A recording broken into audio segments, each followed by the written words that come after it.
Something gracious, get spacious in the matrix. Lost in Tejas, I was waist high. I've been safe with all this hate as of late. Mga po pala si Ganito Balya. So ngayon, sa vlog na to, ituturo ko sa inyo kung paano ako maglinis ng line table. Tapos, papakita ko sa inyo kung paano mag-apply nitong gas. Gamit itong, madali lang naman, gas. Tapos, itong, cotton buds. Tapos, yung pangkuskus natin. Yung sa palitan ng pintor. Papakita ko yung mamaya. Pero ngayon, papakita ko muna sa inyo kung paano ko lalagyan ng gas itong line table. Ganito ako maglinis ng line table mga lods. Ito yung gas. Mura lang naman to na sa mga gasoline station natin nabibili.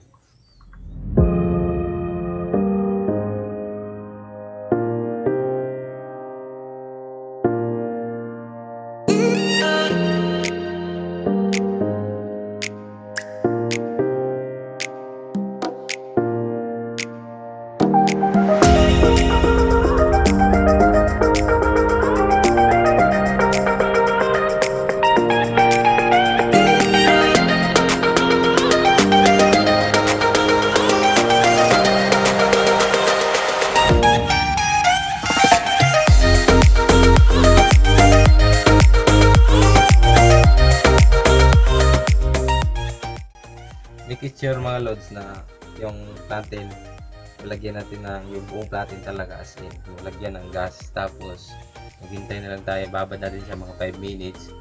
Pag unang kuskus natin 5 minutes, pagtapos ng 5 minutes, pag medyo matigas pa yung table adhesive, mag-add tayo na gas. Tapos additional na naman na 2 minutes or 3 minutes mga ganun. Tapos kuskus na naman, matatanggal siya ng medyo mabilis na lang talaga siya.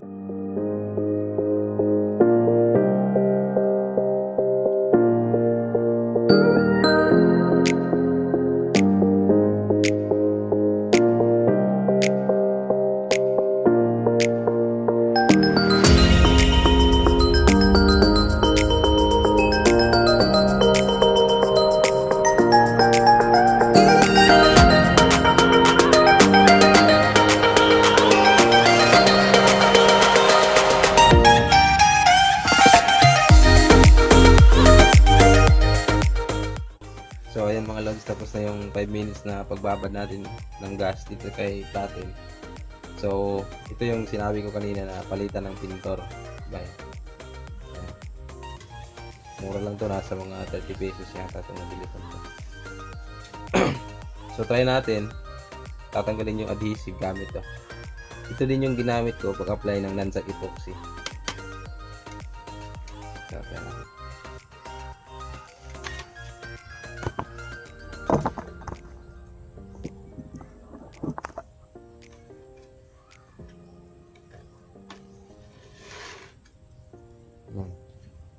so medyo pa siya, medyo kumakapit kasi sa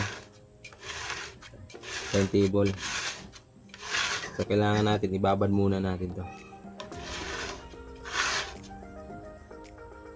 So ibabad muna natin to na mga kahit 5 minutes lang.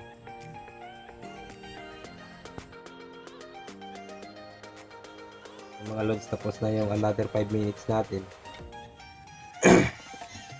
So try natin ulit kuskusin. Kahit lang, kung wala kayo nito, kahit yung mga ganito lang, card, okay na rin. Kasi talagang mabilis naman siya tanggalin. Kasi nakababad na nga sa gas. Try natin to.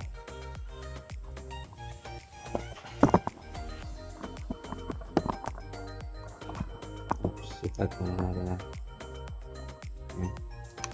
Try natin na. Ayan o. Diba? So kung papansin nyo, ang bilis lang yung tanggalin. Kahit babae yung gagawa nito, madali lang.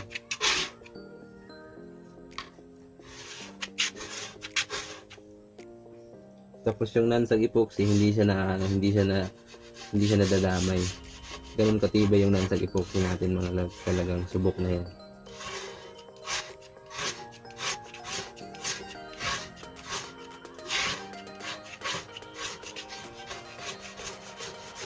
Kung formica kayo, mas maganda sa formica pag maglinis. Kasi madali lang din yung kuskusin. Iba rin kasi itong ano eh, yung sa epoxy kasi hindi naman natin to talaga as in na flat. Kasi meron din namang mga area na talagang hindi siya flat.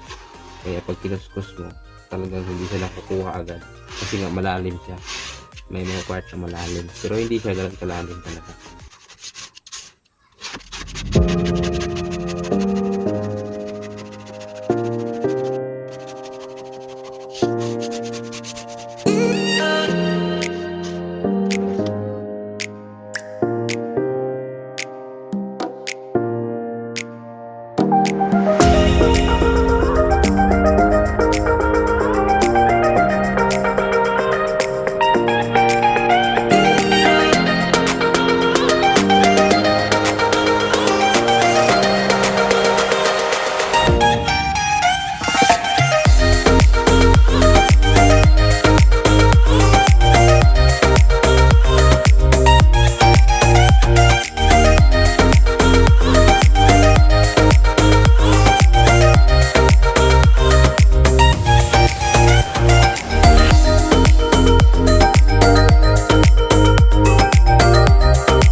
Something gracious, get spacious in the matrix. Lost in Tejas, I was waist high. I've been safe, but all this hate as of late.